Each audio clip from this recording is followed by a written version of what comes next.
Shalom, this is Ate Ai, and for today's vlog, I want to share you the conjugation of infinitive verb to repair.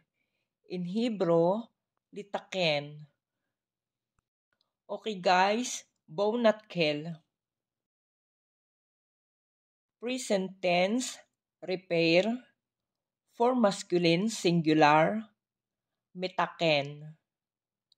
Ani, mitaken. Ata, mitaken. Hu, mitaken. Present tense, repair.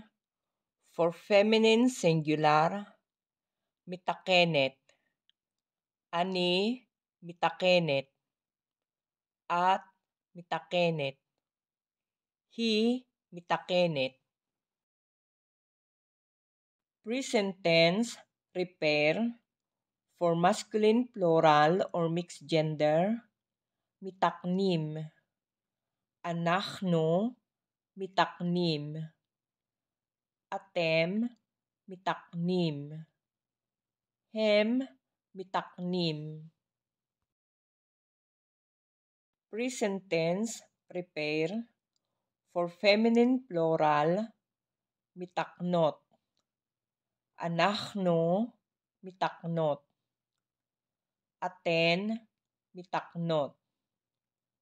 Hen, mitaknot.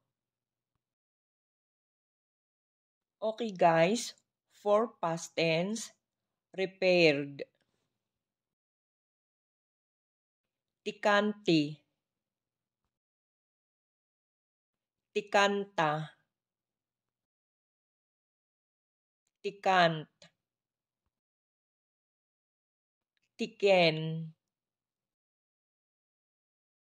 Tikna. Tikanno. Tikantem. Tikanten. Tiknu. Tiknu. Guys, for future tense, will repair. Ani, ataken. Ata, tetaken. At, titakni. Hu, yetaken. He, tetaken. Anachnu, netaken. Atem, tetaknu. Aten, titakenna. Hem, yetaknu. Hen, titakenna. Okay guys, now I will give you the imperative. Imperative, repair.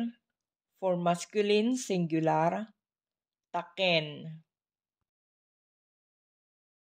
Imperative, repair.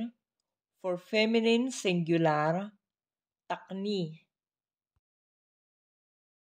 Imperative, repair. For masculine, plural, taknu.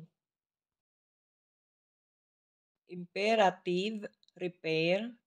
For feminine, plural, takenna. Okay guys, that's all for today's vlog in Due to Learn Hebrew.